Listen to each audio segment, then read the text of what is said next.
পেটাচ্ছে। আচ্ছা খাকি বর্দির পুলিশ পেটাচ্ছে তাও বুঝলাম যে ভিড় থাকলে পেটাবে, বাবা নীলের জামা পরা সিভিক তুমি এত কেন লাফাচ্ছ? তোমার তো পেটানোর অধিকার নাই।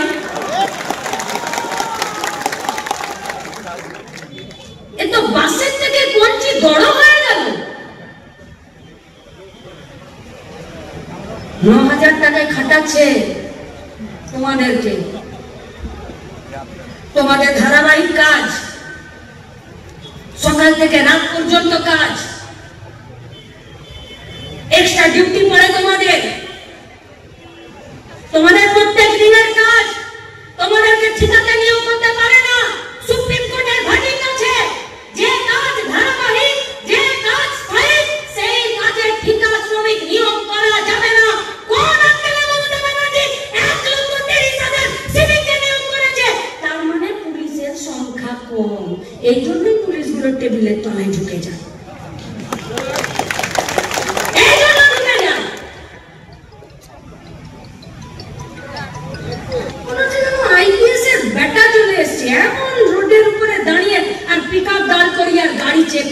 তোমার অধিকার আছে তো গাড়ির পেপার চেক করা?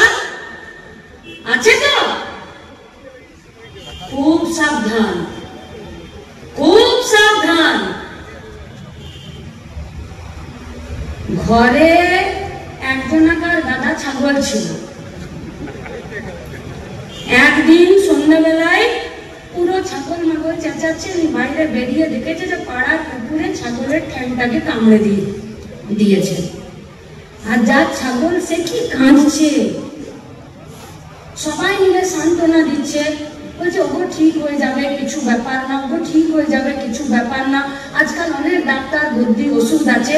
বলছে দূর, কুকুরে কামড়ানো ছাগল না তো বলি হবে, না তো ওর কেউ মাংস খাবে।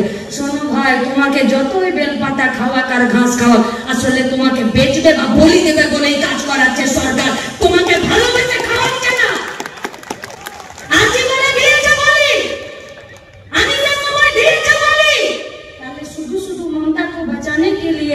কেন বাবা সাধারণ মানুষের কাছে ভিলেনে পরিণত হচ্ছ? শ্রীলঙ্কার মতন যেদিনকে দাওয়াই দেবে না, সেদিন পিঠ কিন্তু পুই মাচা হয়ে যাবে, সোজা হবে।